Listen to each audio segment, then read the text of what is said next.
Well, you're good to go on your coffee, I suppose. Happy to make you a cup, but you brought your own, so I'm still gonna make one for me. Hope that's okay. That's totally fine. I would do that for sure. What's the scoop with the coffee now? I want to hear about your Pioneer blend. Oh, well, yeah. Well, it's Folgers, obviously, which is okay. But the first time I ever quit a salary job and took on like my own, it was the Rise magazine, the Rise Media. I was working from home the first time, like making your own money essentially. And just oddly enough, that this coffee brand launched right around that time. And I think they have three types. One of them is Pioneer, which is this one. The other one is Trailblazer, and there's one other one. And it felt oddly comforting in a way, just like it's like a dumb little thing. I just had found it at Walmart. And so I remember buying it for a few months, and I had to get a routine at home and establish things. And it just this dumb little gimmicky thing that I was like, yeah, this is cool. It feels like it's a good start to a day for the position that I'm in. And then I didn't buy it for like 4 or 5 years. Okay. And so as I was looking for coffee for this podcast, I was like walking down the aisle, I'm a big Caribou fan, like Starbucks and, some of the nicer brands. I saw this and I was like, man, Folgers isn't going to sponsor this podcast. They might. Unless you want to, feel free. But if they do, man, still what a perfect message, because I feel like that's who oftentimes we're talking to is pioneers and trailblazers, and maybe not the first person to do something like, go to the moon or anything like that, but living your life with intentionality is in a lot of ways trailblazing, because it's what you're about, not about trying to achieve what everyone else is about. So awesome. So that makes me think, and I called you the other day just about marketing and how something so subtle can make such an impact. Yeah. Was it Snickers that had the little names, not the names, but like the words on them a couple years ago, and they were kind of all negative. Do you remember that? So they had like on the packages, they'd have all these little things. Yeah. And so I quit buying Snickers for a while. Yeah. I'm like, why would I want to start my day with that? That's right, because it was like when you're in a bad mood or whatever, you need a Snickers. Yeah, and then have all these. I was like, I'm not doing it. Yeah. And then I think it was Coke maybe 10 years ago had the actual name on the. So you'd be looking for your name on Coke. I'm like, how crazy is that they're getting sales by just putting a name on a bottle? Yeah. But hey, that's where my mind needs to go sometimes. Yeah. That's wild. Yeah. Well, how'd you come up with speak to me about that right there? Just pour over coffee situation. Yeah. So, I can already hear the hipsters in the comments telling me all the ways I'm doing this wrong, and that's okay. It would be my sister-in-law, so my wife's brother's wife, introduced me to pour over coffee, and it's so good. I don't know if it's just because of the slower pour, a little bit more consistent. I mean, those are all things she told me. I trust her, believe her. But in the end, like a coffee pot is, boils water and it puts the water over the beans. And this is like, if anything, a less advanced version of that. It doesn't even do it for you automatically. You got to do it yourself. But yeah, just when it comes to just a really smooth finish, a great taste, this method is just like standout. So this is crazy. So I never had coffee in my life. Yeah. And then we had a daughter, and then we had twin girls right behind it. So we had 3 girls within a year. And at that point, I was trying to find. Calvin's a twin. Yeah, really. Yeah. We'll talk later, okay? And it's amazing. It's been amazing. But at the time, we were trying to figure out how to stay awake. It was just like you're up all the time. Yeah. So we went to coffee, and I'm not a big fan of the coffee pot. Yeah. And so I'm sitting here going, now I came here today, and I'm already going to buy stuff. This is not a good day. Yeah, right. I'm already spending money. I'm losing on this deal. Yeah. So it's good. It's cool. We're going to talk Target, about, I think it's like $20 maybe. Really? Yep. And then this guy, whatever. And yeah. Well, there's a microwave, right? You don't have to even use that. You just heat the water up in the microwave and you're good to go. Go for it. Yeah. The hipsters aren't going to like that either, but, hey, who cares? I never said I was hip. You have to qualify things here. I never said that. I can tell you right now I'm not hip. So there you go. Awesome. Welcome again to the podcast. After a little technical difficulties, luckily we got our expert Calvin on the job, so he figured it out. Almost done with the coffee here. You're probably going to finish your coffee, then you will need some of this. No, so how long does it take? There's a couple different methods I've tried. One of them is like what I'm doing now because I just don't have as much focus on it. It takes longer. It's, like you dump it on there, you let it go up, you let it go down.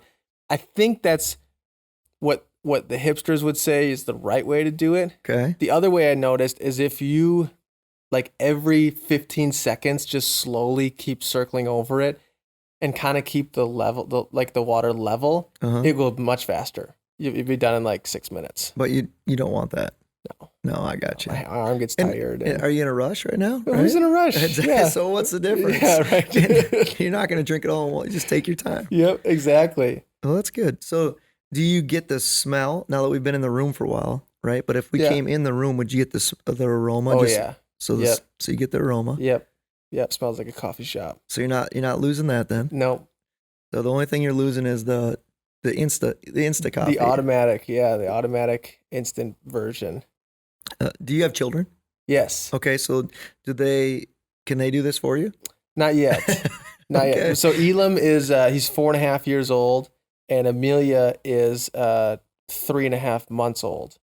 So my guess is Emmy will be ready before Elam to do this, just based on his personality. Yeah, well, I would agree. We have 1 boy and 3 girls. I would agree too. Yeah, he might like the hot water, but it won't be for coffee. Let's just say that. He'll be burning something or himself. Or why is this hot? That's good. Yeah. Well, thank you again so much for joining the podcast. Excited to chat. I think I mentioned it before, but mentioned it again. I'm excited about this episode because you're the first guest that I don't know a ton about. We just met over the phone like a week or so ago, and this kind of came together just really quickly and organically.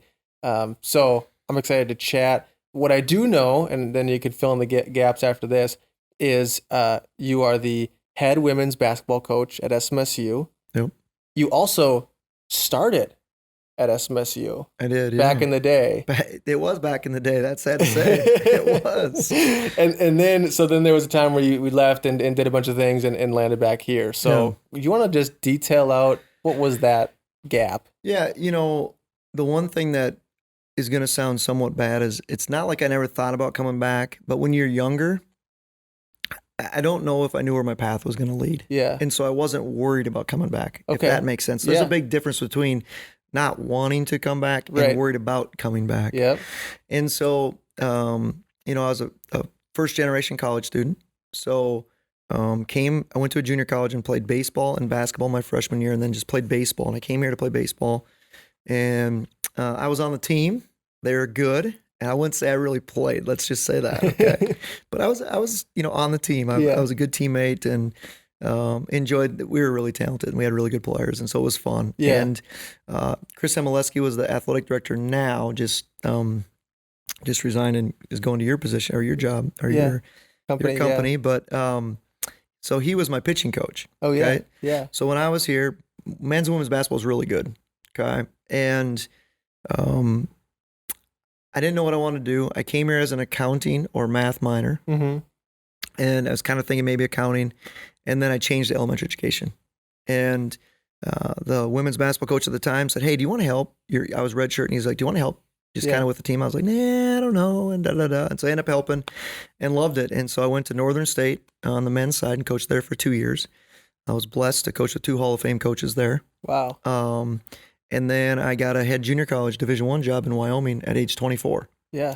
And so, it was a crazy deal. It was real luck. And the AD was the men's coach there, and he was about 60 at the time. And so he just wanted a women's coach who could coach men's basketball also. So what you did is you're the head women's coach, assistant men's coach. Okay. And I lived right outside the east gate of Yellowstone, Cody, Wyoming. Okay, yeah, yep. And so I learned to fly fish a little bit. Yeah. And, you're 24 years old and you live in this place where there's 5,000 people in Powell and there's 10,000 people in Cody. And you grow up in a hurry. And then we were blessed. We had really good players. So I had an opportunity to go Division I men or Division I women as an assistant. Yeah. And I had to make a choice at that point. And so I went to Eastern Washington. Okay. On the women's side. Is it Washington State? It's actually just Washington State's at Pullman. Okay. It's just north of there.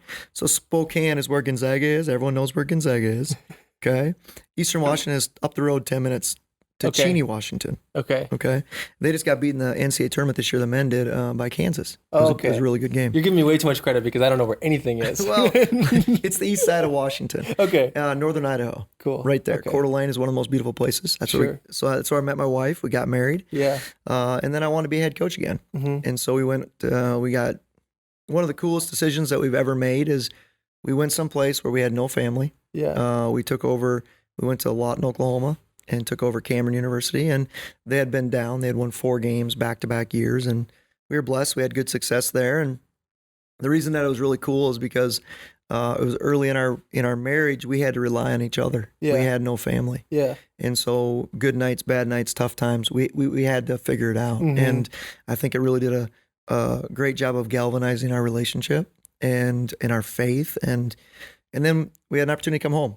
Yeah. And it was a unique situation. And when Chris called, we came back, and now we're building here. Yeah. So That's awesome. So you said it wasn't really a matter of wanted to come back or not wanted to come back. Did it ever cross your mind that this might be where you it never did. land? No, because I think, and you we alluded to it when we were talking before, is that as a young coach, initially the only goal that you see is I want to be a Division I coach. Yeah. And so I actually had a goal written down that I want to be a Division I head or a Division I coach by age 28. Mm-hmm. And when I was 28, I was a Division I associate Yeah. head coach. Yeah. But that doesn't. Once you get there, you're like, oh, this may not be exactly what I want to do, you know. Yeah. And so I think that we don't always see every piece of that. Like even a coach, right? You might think it's Friday and Saturday night coaching. Yeah. That's literally about, I don't know, 5% of the job. Yeah. You know, you spend most of your time recruiting, evaluating. There's fundraising. There's all these other pieces Yeah.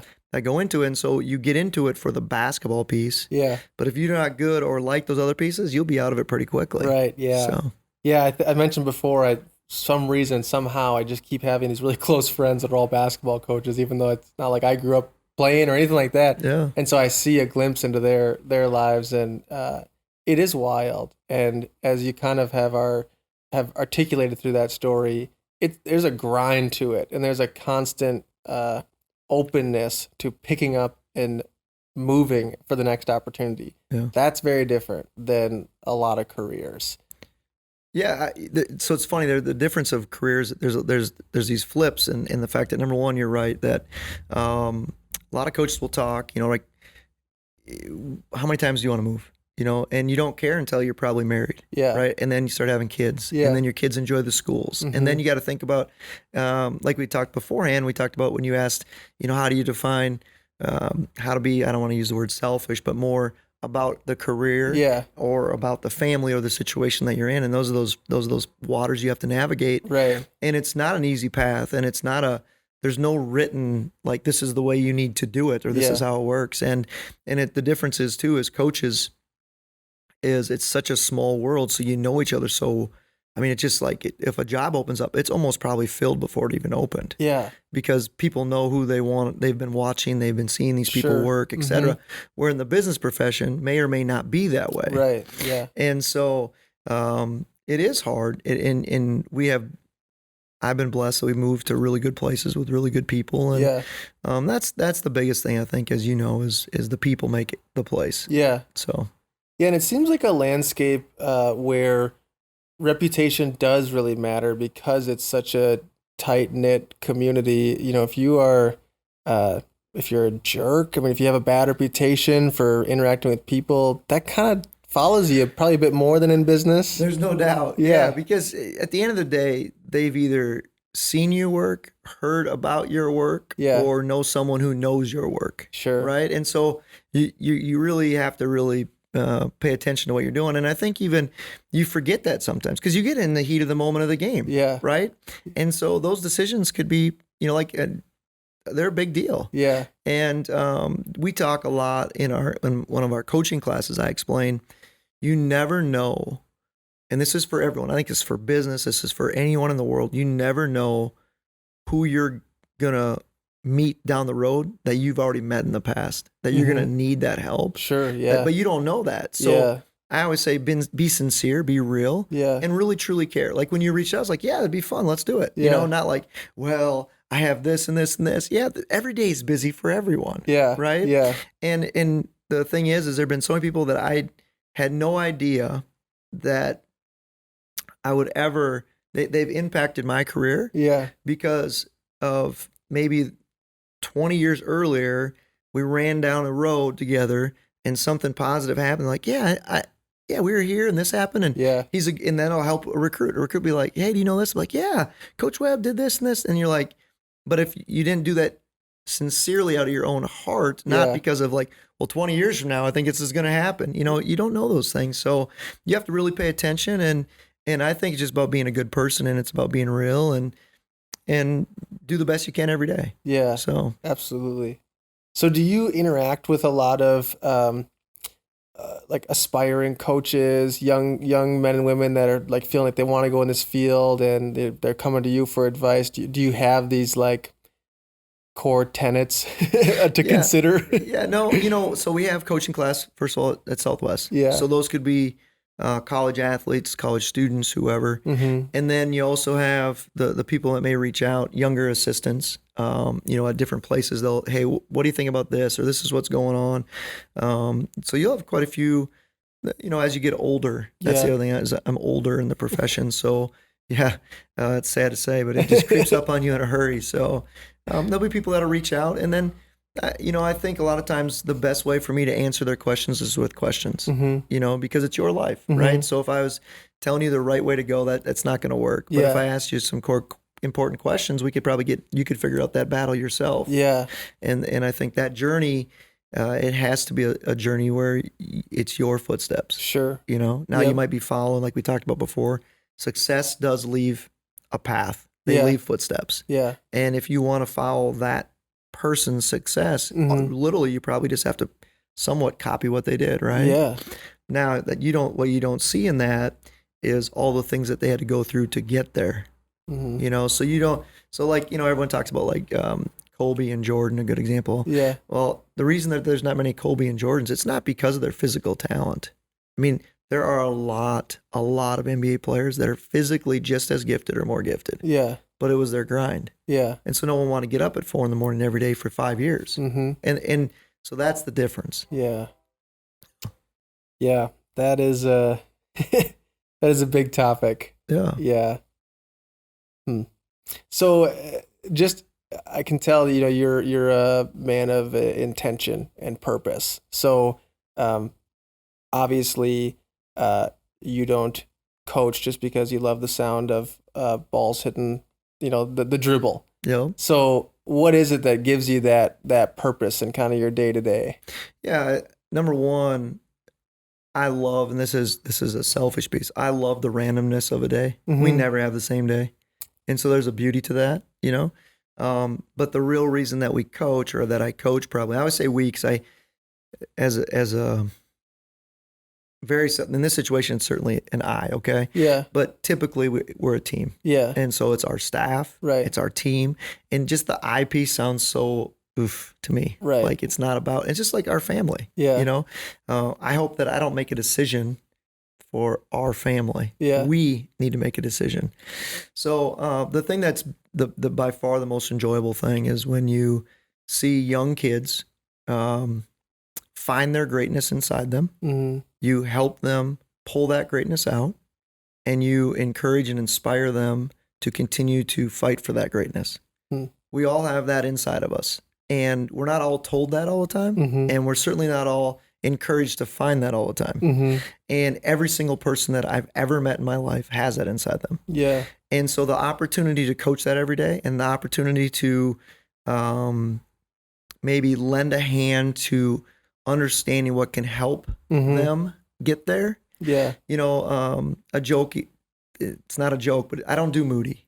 Okay. I'm just not cool with Moody. Yeah. Because Moody's not where it is. Yeah. Okay. And it doesn't mean that we can't have a bad day. Right. There's just a difference. Yeah. Like I can't go, well, I wonder if Max is going to be happy today. That'll be a fun podcast. Yeah. Right. Like, Yeah. you know, you have to be sincere, but a Moody thing is something we decide. Yeah. I'm mad about this. I'm mad about, okay, we have an obstacle in front of us. Yeah. That's cool. No big deal. Now you can either fight for what you want. Right. That's why the obstacle's there. Yeah. Because otherwise, if that obstacle wasn't there, we'd all go get the $50 bill. Yeah. Right. Yeah. And so, or you can say, no, that's not what I want to do. Go do something. That's fine. But you're not going to be real successful where we are. Yeah. And that's why we were talking before about the book. You know, we have a couple, I don't know, hashtags if what you want to use, but for our program is ATD, attack the day. All we have is today, so let's go get it. Why not have fun and enjoy going to get it? Like even, and so then our other one allows to run to the roar, right? Yeah. So it's RTTR, and you'll see that a lot. But like for me, it's like, okay, when we took the program over, it was in, they had won 3 games and and it was a little bit of work. Okay, cool. Yeah. That's okay. Yeah. There's gonna be battles. People are gonna tell you no. People aren't gonna be interested. That's okay. Yeah. Right. And so when they can see that also, then I think they realize, because we're all gonna have those in our life. Yeah. No matter what, we're gonna have those. Yeah. And so we have to figure out, how do we want to get through those? Right. Do you want to go back the other way? Do you want to be like, I would say David and Goliath. Yeah. Like, he knew what his skill set was to be successful. Yeah. He knew where his greatness was. And they want to put on the armor and they want to do all these things. That's not where his success lied. Yeah. Yep. Right. And so he was smart enough to know that. Yeah. And so that's tough to find. Right. And he found it through work. He found it through the daily work. Yeah. And he didn't find it because his dad handed him a stick to be a shepherd. Yeah. That's not what, you know what I mean by that? Right. Yeah. And so if we can teach those things and be examples the best of our ability, then that makes it a good life. And I think it makes it a fun deal. And I think sometimes, you know, I have the biggest, I screw up the most. And I tell our team that. I'm going to make bad decisions. I'm going to make incorrect decisions every single day. It might be in practice, might be in a game, might be recruiting, whatever those things are. But I'm going to do the best I can every second. And that's all we can ask. And that's really it. So I like that idea of, you know, helping them find their greatness and kind of unleash it and, you know, reach the full potential. It has similar legs to, you know, that the millennial culture of like, you're all special, but without all the whole, like, it's all handed to you. Right. It's, you know, because the other side of that, you're all special, is always you're not special. You know, you're just the same as everyone else, and you're mediocre and you're, you know, don't aspire. And then that's not right either. Right. It's somewhere in the middle of, like, I think I'm kind of asking, I guess, but, you know, there is this potential in you, but there's a sacrifice to achieve it. Yeah, and we all know what makes the world special is that we're all a little bit different, right? If we all were basketball coaches wearing this attire, it'd be pretty boring. Marshall would be pretty boring, right? And so it's good to be, you know, different, or whatever you want to say, and it's good to find what's the thing that wakes you up in the morning. Yeah. And what's the thing that drives you? And that can also help everybody else, or help other people, right? To give back. I think that's the other piece that we forget, is it's not about just take about me. And that's why I say the I piece kind of, and I understand the podcast but it's hard sometimes. It's just like, the I piece, because if this world was about me, it'd be a very small, little, shallow world. Sure. And when you have children, as we both know, we wake up in a hurry that it's not about us at all. Yeah. Our life was over about the time that first cry happened, because now you're worried about taking care of them and it's true. Helping them. And then you're worried about the same thing, like your children. Like, if you can help them every day find a little greatness inside, you're going to help them build more confidence. And it's not arrogance. There's a big difference. But like, if I'll admit, like, we probably messed up a million times with all of our kids, but certainly I probably helped our first kid up off the floor too many times. Right? Like, I should have just been wait a little bit. Sure. Let him find his feet and let him pull himself back up. And because that's teaching them what they have inside. Instead of like, no, you're not capable of that. I'm going to help you do that. Sure. Right. And I think that's the same way with our students. If they're struggling in a class, I'm not going to come to the rescue right away. Yeah. I'm going to ask questions. Yeah. You know, and we're going to ask hopefully good questions. Like, so have you talked to your professor? Okay. So how many hours a week do you study? How do you study? Do you read the chapter twice? You know, all these things, because they have it inside them. Yeah. And our generation says, no, just go find it, get the answer, and move on. And that's not, I don't think that's in my opinion, that's not how greatness is found. Yeah. So when you talk about getting into that place where you find what gets you excited to wake up every morning, how do we find that? How do you, I mean, yeah. Yeah. Where do we go? That's a tough question. The first piece I think is you have to be intentional. And what I mean by that is, do you want to? Do you really want to find that? Mhm. You know, I mean, and there's some people that just don't want to find it. That's fine. And there's some people that want to find it every day. So I think Yeah. just in general, when we get to make decisions, my in-laws, when we were going to get married, they said the one thing is, every day you have to decide to love your spouse, and it's a decision. Mm-hmm. And there's days that you're not going to want to. I've wanted to every single day. Yeah. But she probably hasn't. Yeah. So she's had to make that That's decision right. sometimes. Yeah. But what I mean by that is it's the same way here, right? Mhm. Is, do you want to be great, or do you want to find joy? We could look out the window right now and we both could find joy, and we both could find sadness quickly. Mhm. It's where our eyes want to go. And so you have to be intentional about that. Mm. And then I think what happens is, if you're intentional about it and you find it, eventually it becomes, you don't have to think about it much, Yeah. right? It's kind of like a habit, like you talked about with the Pioneer Blend Yeah. deal, Yeah. right? Yeah. And so it's the same way there. And I think also the next thing is once you get a little bit of it, Mm-hmm. you want more, right? So like if you wake up and have you ever hiked a mountain? I wouldn't classify it as mountain, but Okay. I've hiked some big hills. Yeah, some big hills. So sometime take your family and go to, I'm gonna make a plug here, but go to Cody, Wyoming. There's a small Mhm. little mountain. It's called Heart Mountain. It's not awful. Yeah. What I mean by this, you'll be fine. But you'll get about halfway up, Mm-hmm. and you'll start to go, man, this is not fun. The view's not good. Yeah. There's not much fun about it. And your kids will whine a little bit, and Yeah. they'll want to be on your back. And your wife will ask you why you went here and all those things.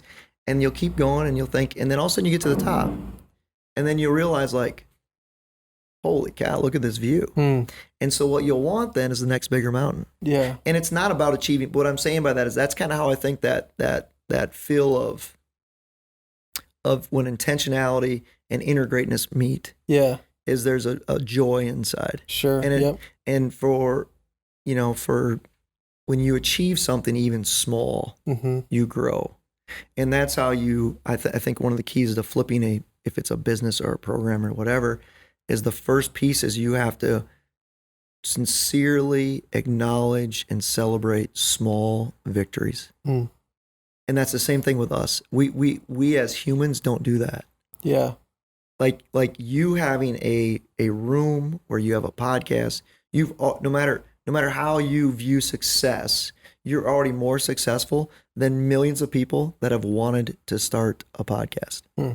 But you don't see it that way, because you're on to the next thing. You want the 50 more viewers, or the 100 more viewers, or Right.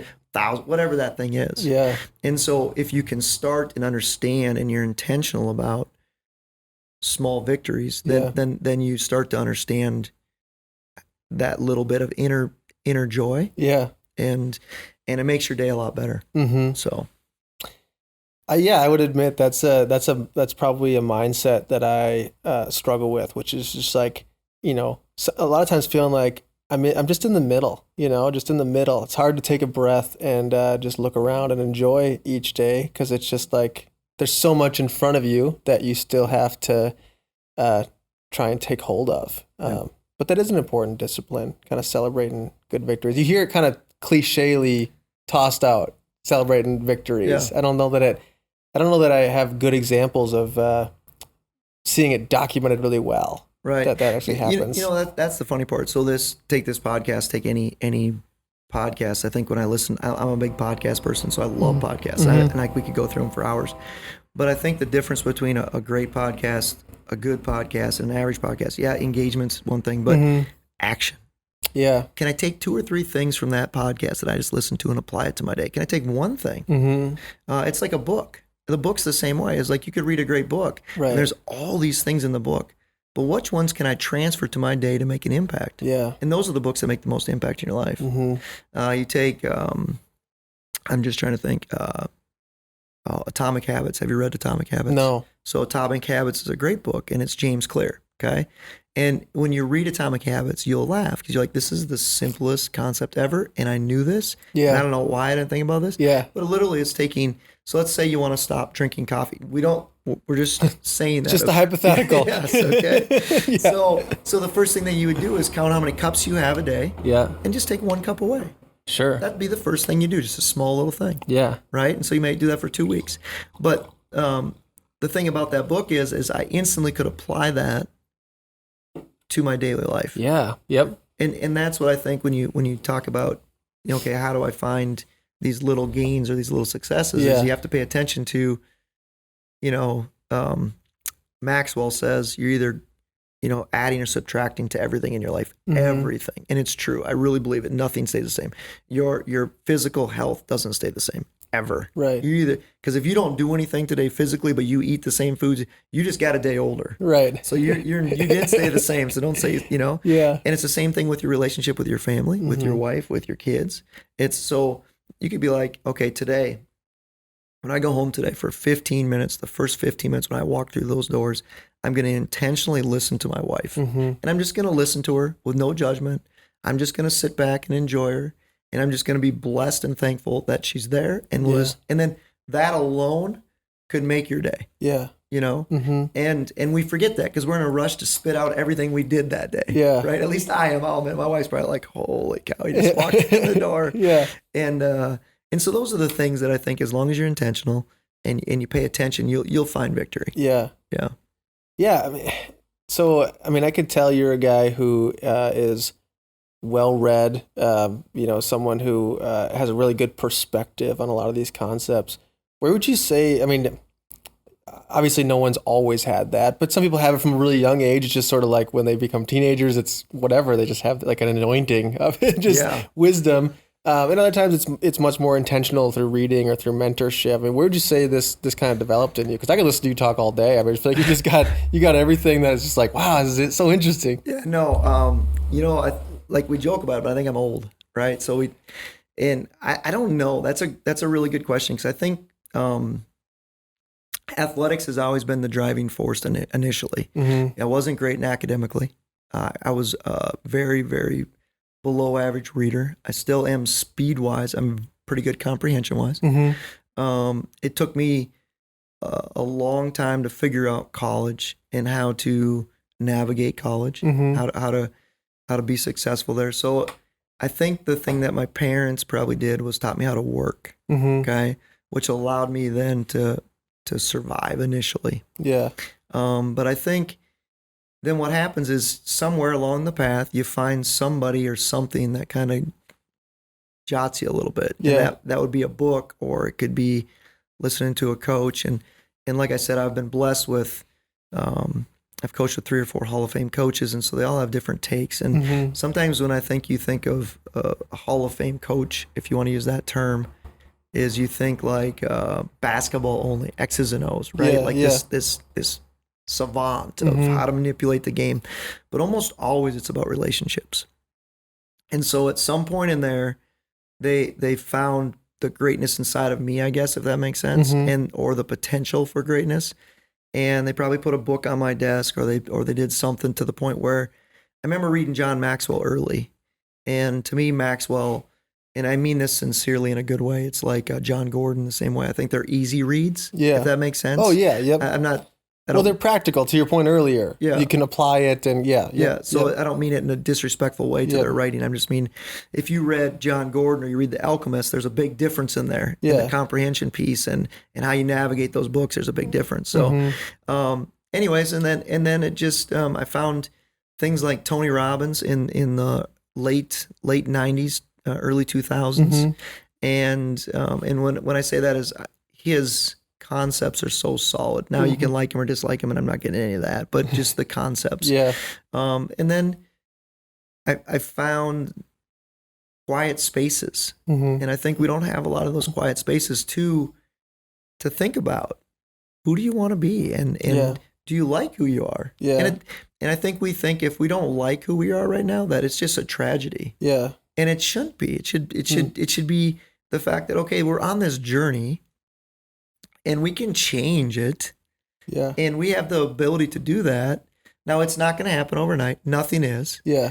But so I don't know if I can answer that question other than I hope that hopefully I give back 1/1000th of all the other coaches have done for me. Yeah. And like my parents and friends and different people. So I don't know. But I did realize in my early 20s the importance of paying attention. You know, of why is that person over there more successful than that person over there when they look like they have exactly the same skill sets? Right. You know, or why is that coach better than that coach? Or why do those players smile more than those players? Yeah. They're both pretty successful, but why is that? You know, so I think paying attention and intentionality is a big deal. Yeah. You know, I think when I was younger, we'd write down dreams a lot, and I need to get back to that a little bit. We don't write them down as much. You know, there's Joshua Metcalf has a book called Burn Your Dreams, and we can argue about that forever. And but there's something to be said about like I think for you, right? You're trying to figure out what you want to do and where you want to go in life, and it doesn't mean the path has to be straight, but like there's some. Why not have some dreams? Like I have a page. I don't know if I can find it now. I was in college and I wrote down front and back. Sat down one night and I wrote down all my short-term dreams, all my long-term dreams. Filled up 2 pages, and I looked at it about 2 years ago. And unintentionally through the mind, I'd probably done 75% of those. Wow. And it was weird. And like one of them would have been like, I'm going to date myself, but see Bon Jovi play live. Yeah. You know, I never got to see Michael Jordan play. Yeah. I saw Tim Duncan play. Learn to play the guitar. Yeah. I'm terrible. So I wouldn't say I've learned, but I know how to play the guitar. Does that make sense? Yeah. But you didn't look at it annually, or it was then and it was now? Yeah. And I probably had seen it, but I mean, you know, but like, one was I wanted to bench, this was in college, I wanted to bench 185 short term, and then long term was like 225. And, you know, just these, it was just it was a hodgepodge. Yeah. It was like, I've never seen George Strait. And I wanted to, I had tickets one time and whatever, didn't work out, but like just weird things, right? I ran a marathon. That was on there. Just different, but I think sometimes putting those out on paper helps you see it a lot clearer than in here.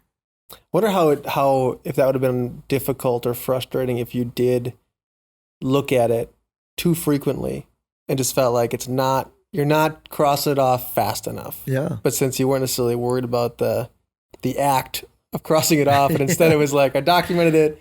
Now I'm just living, you know, intentionally and just lining them up later. You know, that's kind of like, I guess you'd have to take the approach of like the atomic habit, right? Yeah. So if that was the case, then you'd probably want to, we talk about this, I believe in reverse engineering.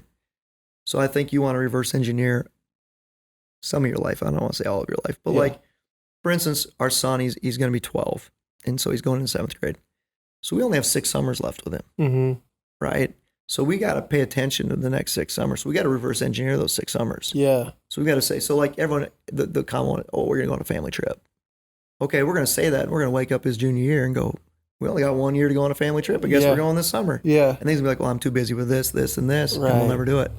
So I think you have to sometimes work backwards. You know, where do you want to go? What do you want to do? And then let's work backwards. How do you get there? And your mind is amazing because it'll actually answer the questions for you. You just have to ask the right questions. Yeah. You know, the other day I was listening to you talk and I couldn't write fast enough. I'm not a great speller. And, you know, you tell me, hey, have you seen this website? And have you seen this website? And I'm sitting here going, James Altucher has a book out called Skip the Line. I haven't read it, but that's literally skipping the line. Yeah. Like I just jumped 5 steps ahead. Sure. Yep. Right. Yep. Yeah. Because I had this person who's been through this, who was kind enough to help me just a couple things. The next thing you know, you've already jumped 3 days ahead. Sure. Yeah. Yep. So I think it's the same way with just finding greatness in yourself or not getting caught up in the daily grind. Yeah. But also finding joy, success in that day. I don't know. There's a lot there probably, so I apologize. No, that's good. You made a reference earlier to like Tony Robbins and like the comment of like, regardless of what you feel about him. And that's something I run into frequently because there's a couple people I listen to, you know, like a Gary Vaynerchuk or a Tony Robbins or a Simon Sinek. People feel some kind of way about them sometimes. You know, Gary V, he cusses a lot. And I don't really cuss, but it doesn't bother me. I don't even hear it most of the time. You know, Tony Robbins, people write him off as just reputation of just, you know, he's a whatever, self-help guru, all that. And Simon Sinek is arrogant and cocky. And I guess I've always not really been bothered by I mean, I don't know these people. I don't have to like them, but they seem to know what they're talking about. Right. And it's sometimes been frustrating for me when I've recommended someone to, something to someone. I feel like they could benefit from it. And the feedback I initially get is like, oh, I tried that. Like, I just couldn't even listen to it. Right. I couldn't even. It's like, oh, I feel like you're robbing yourself of some really, really good insight into something you're struggling with. We're placing judgment. Yeah. That would be where we're going, right? And I no offense, I didn't know you, right? I saw Mallory sent me one of those. It was a vlog, maybe. Oh yeah. And so I watched like 3 minutes of it. Yeah. And I'm a basketball coach. I would never wear your shoes. Okay. And you would never wear my shoes, right? Like I'm just joking, but I'm like, are they Vans or something? They're Vans. See, I would never wear Vans. Yeah. Right? I'm not owning Vans. I'm not. But that doesn't mean anything. No. Right? No. Yeah. But I can place judgment. on you because of your shoes, or I can not place judgment on you because, and that's where I think we're so quick to judge, all of us, and in my profession too. Like when I see an athlete, we have to figure out, do we want that athlete on our team or not? Right. So if there's a defense, I have to assimilate quickly. How do I want to attack the defense? So you're always in judgment, right? And so there's times where we have to understand what's the purpose, right? So like if you're giving me suggestions on, hey, listen to Gary Vee about this piece, okay? Yeah. So I pull up Gary Vee and there's 3, explicitives. Is that the correct thing? Yeah. And I'm going, I'm done, right? Yeah. Okay. Well, I'm 40 plus. Okay. I've heard explicitives before in my life. And so I have to go, okay, what did he want me to take from this? Not, this is just awful and I should never. Now I'm not, that's fine for some people too. I'm not arguing that, but I'm just explaining that's where I think we all get in so quick to judge. Right. And it's easy to judge and we can all fall. I fall to that all the time. Yeah. So.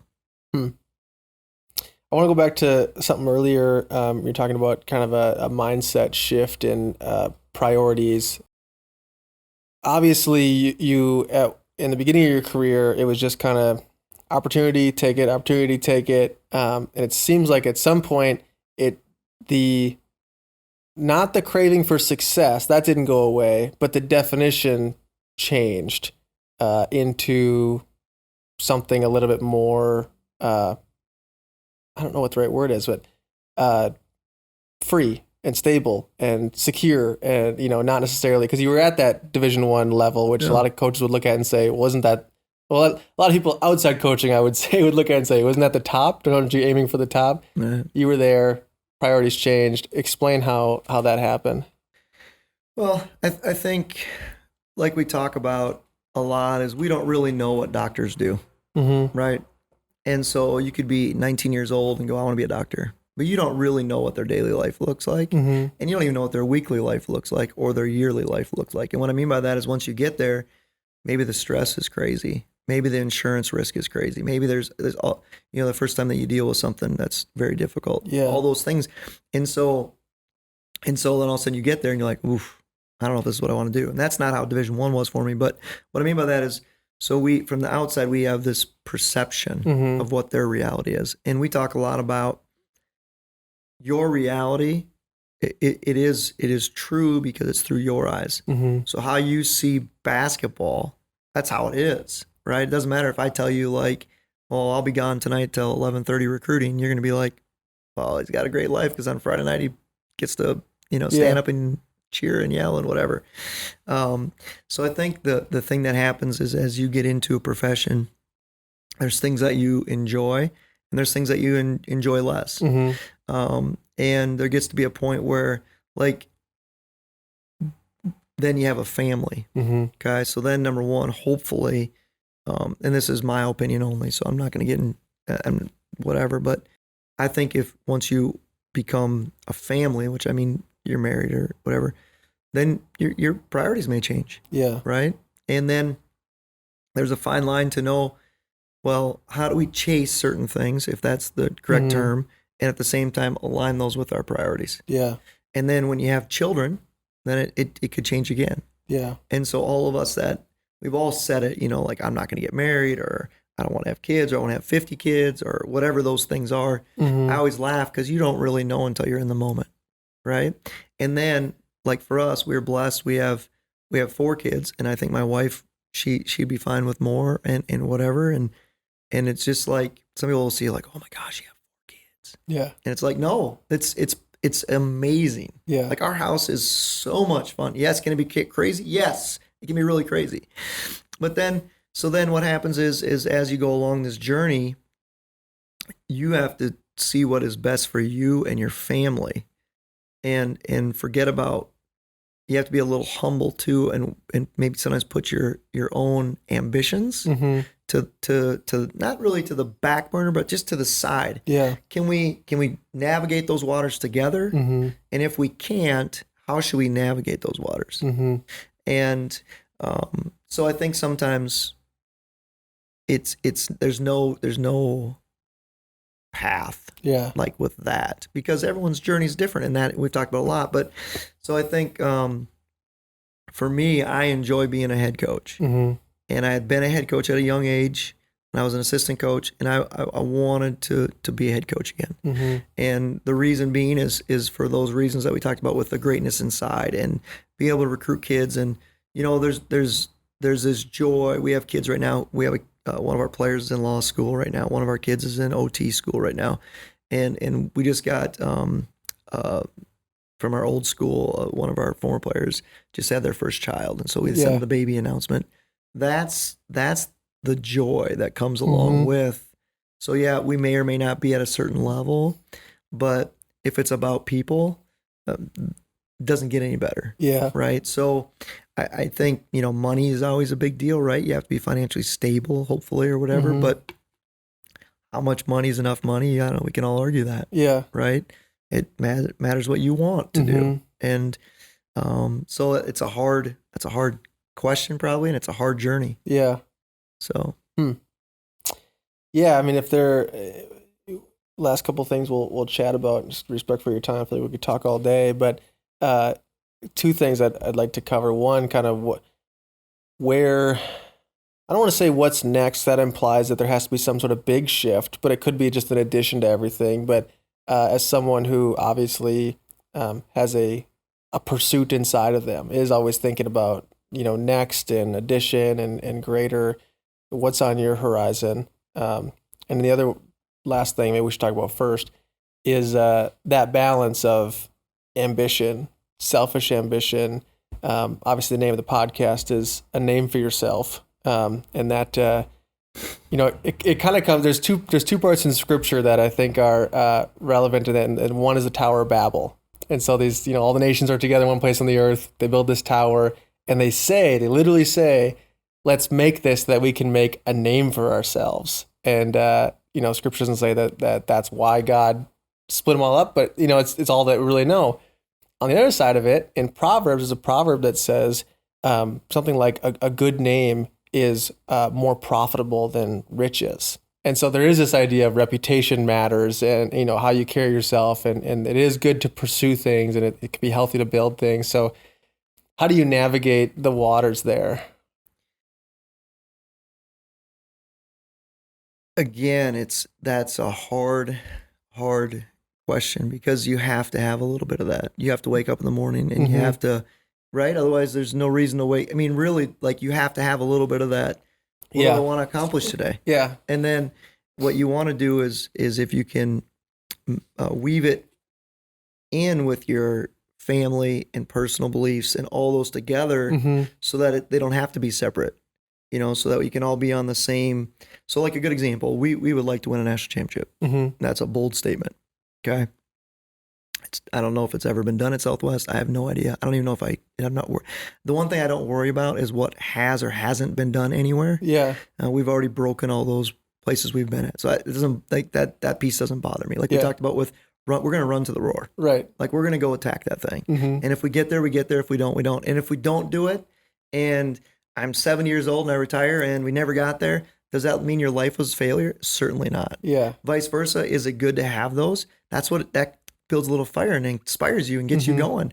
So I think you have to just weave it in there. I think we think it has to be like my career and my situation and then my family, and it can be all together. Yeah. And you can mesh it, and it can be, I think it can be a fun thing. Like I know our 3 daughters talk about playing for me, and they're like not even 10, right? So they're assuming I'm going to be able to coach for 10 more years.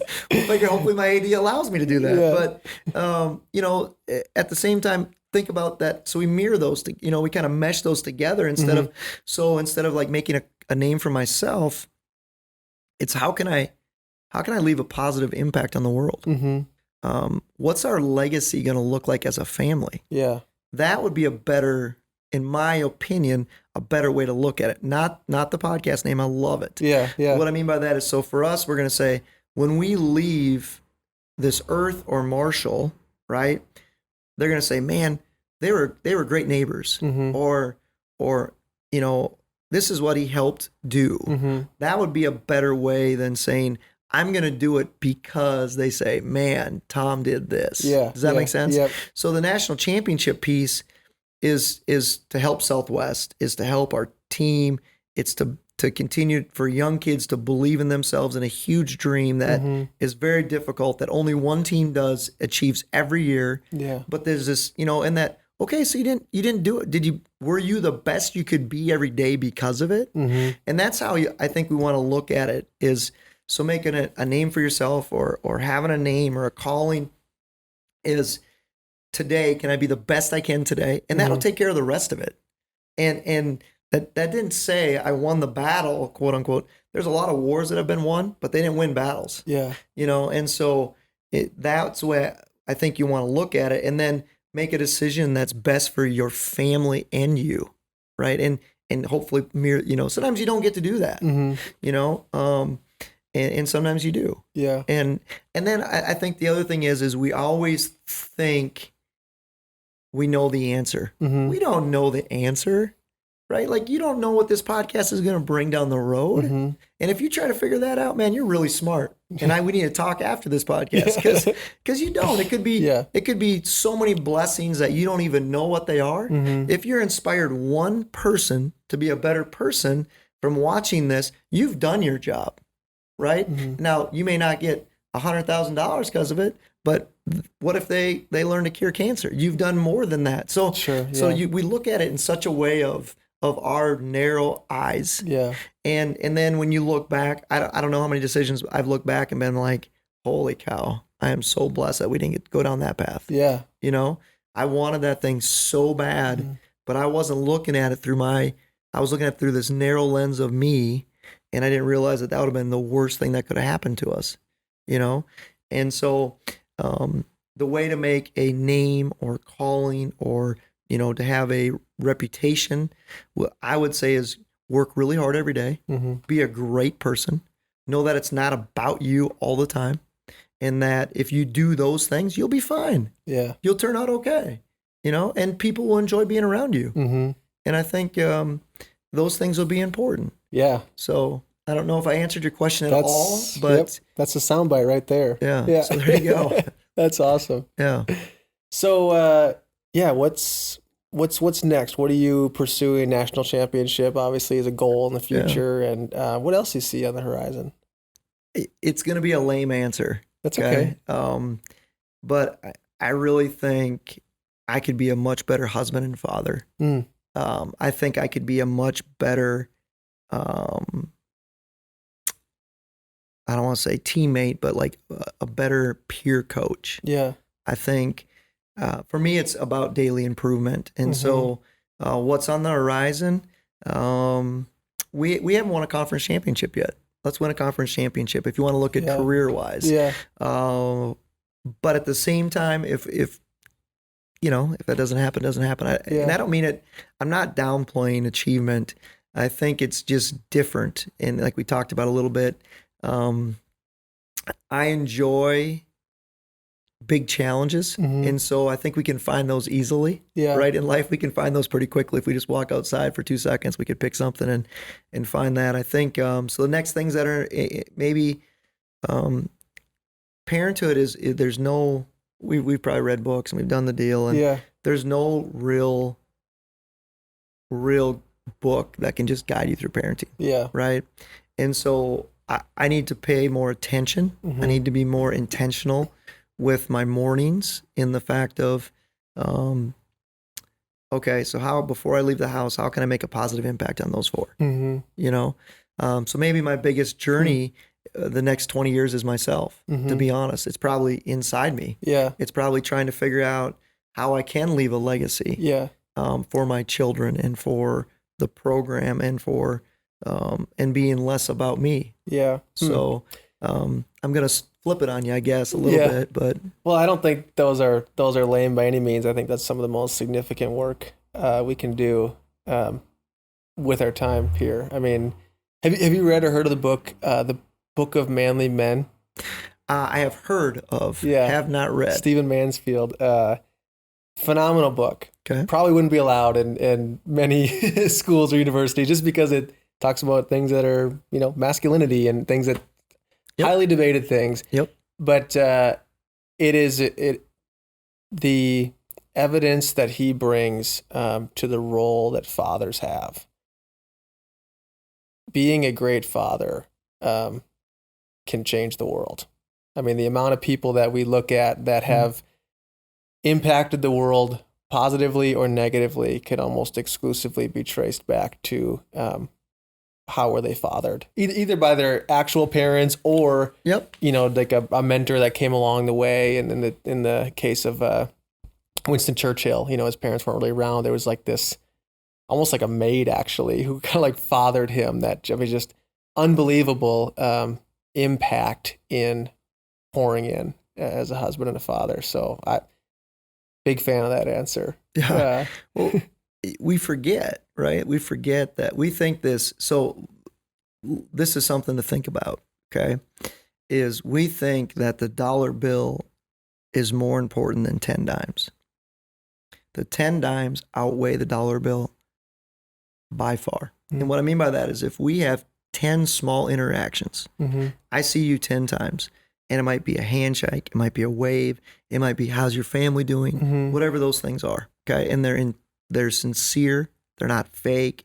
They're just, how you doing, Max? I haven't seen you in a while. What's going on? Right? Or we sit down once 10 years from now and go, for 20 minutes, have coffee. Yeah. Which one, the dimes will make a bigger impact? Sure. Yep. And we talk about that a lot in our program, is that if it's about this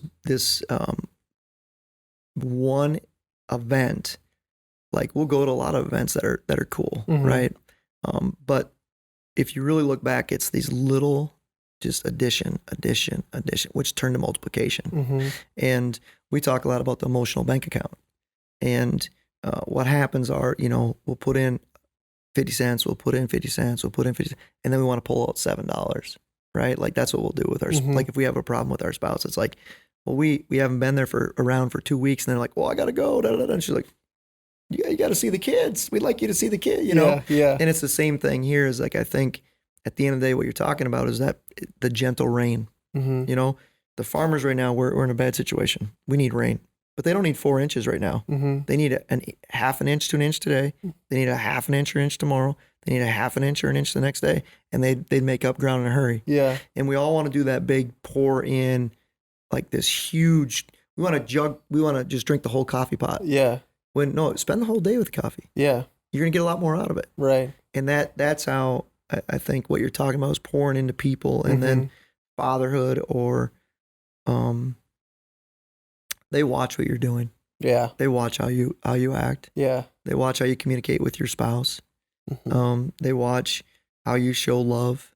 That's one thing I was interesting from Tony Robbins is I remember him saying, I don't remember where I was, is that everyone sees love differently because it's how they grew up and saw love. And so their interaction or perception, and it's like, have you ever read the 5 love languages? Yeah. So it's the same thing, right? Yeah. Like you assume like, well, I brought you coffee. Why aren't you happy? Yeah. She's like, I would like time. Time's my love language, not coffee. Okay. Yeah. Or terms of endearment, whatever those things are, but it's how you see it is what matters, not how I see it. Right. And our society right now says, how I see it matters. Yeah. No, that's not how it works. That's not how it works. Mhm. And we forget that. And so it's the same thing with, like you talk about with parenting and fatherhood is you have to be intentional, you have to be sincere, and you have to pay, so Yeah, it's true. I mean, it's I know this is a podcast about, just professionalism and what you do with your time, but I feel like most of the guests we've talked to really see a marriage between, what they do and who they are is their, their family and all that. It's connected. You can't separate those. Maybe like you did 30, 40 years ago, where it's like, this is my career, this is my family. And I just go back to this phrase of like, what you do is a lot less important than who you do it with. there's no doubt. I mean, coaching, awesome. Marketing, awesome. I mean, people are going to find whatever their thing is. Yep. And if it makes you super happy, I think that's great. But what I'm trying to sort of discover through these conversations is, what can I gain from people that have kind of been before me, even if they're only a little bit ahead of me in their perspective on those relationships. Because I don't want to miss it. Right. And I don't want other people to miss it by being on the front end, college and high school, thinking that it's about the money they can make or it's about the success they can achieve professionally. Yeah. Well, you said something there that was interesting. I know we're talking time, but I think it's really important is boundaries. We haven't touched that. Mm-hmm. And you have to have boundaries. Yeah. And where we mess up, I shouldn't say it, where I've messed up a lot is by not putting boundaries, because your job right now goes home with you. Yeah. That's hard in your job. Yeah. Yeah. Because it isn't traditional hours. Yeah. Oh no. I mean, you're making recruiting calls last night till 9:30. Yeah. And so you have to put boundaries. Mm-hmm. And so like, we were a couple years into our marriage. I think we had 2 children, and my wife was like, it would be really nice if you didn't bring the phone to the dinner table. And I was like, I can do that. Yeah. Like, that's just a boundary. So if we don't get a recruit because I don't answer the phone call at 6:30 during dinner, then we don't want that recruit. But you have to be okay with that, right? Like, well, I might miss a sale. Okay, so if that person who you're getting a sale from can't understand that you want to be with your family at that time, you don't align anyways. Yeah. So then that's life. Another sale will come. Mm-hmm. I think the good Lord will make sure you'll get another sale. Yeah. You'll be okay. And so you have to remember with email and with the telephone and all those things is you have to be able to put some boundaries there. And we forget that when you're, and I don't mean chasing in a bad way, but when you're trying to pursue that big thing, you just put that big thing right there and that's it. And then all these other things, and that's how you can lose them. And it's like, marriage is an amazing thing, but it's not easy. Yeah. It's true. Right? Yeah. Your career is an amazing thing, but it's not easy. Right. Yep. And so I think the thing that's easy is to quit. Like in all of that. Well, that doesn't make you quicker to the success of the story. Now, I'm not saying there's all different circumstances and everything, but what I'm explaining by that is so if you can put some boundaries that can help you do both, you'll be in good shape. And I think that is a hard one. My wife is amazing. She wants to have dinner almost every night. We have dinner almost every night as a family. Yeah. And I remember early in our relationship, she established that, and it is a cornerstone of our family. We get to talk about all kinds of things, and we could have fights because kids are going crazy and whatever. But it's like you find out what they did in their day. You find out what they're struggling with. You can even see, the thing I enjoy is if you pay attention, you can see like maybe one of them's had a bad day, but they're not going to tell you. Yeah. And so you can tell that, okay, so I need to talk to her later. But you would have missed it because you were so concerned about, Yeah. And when you get so caught up in that, you lose yourself also, And so I agree that you'll wake up and you're going to be 45 and you're going to go, whew, and you're not going to do everything right because you can't, but hopefully you were intentional and you paid attention and you did the best you could. And that's it. Yeah. And life goes on. Life goes on. Life goes on. And if it doesn't, then there's no reason to worry about it anyway. That's true, yeah. So either way, you're in good shape. Yeah. Well, thank you so much for sitting down. I thought there's a lot we didn't talk about. Probably means we'll have to have a part 2 down the road and continue the conversation. I might have to try the coffee. Absolutely, so next time. Yeah. Yeah, so thank you so much. This has been an incredible conversation. Hopefully you enjoyed it. It wasn't just a drain on you, but I certainly got a lot out of it. That was great. And if we can help one person, like I said, we're in good shape. Yeah, awesome. Thanks.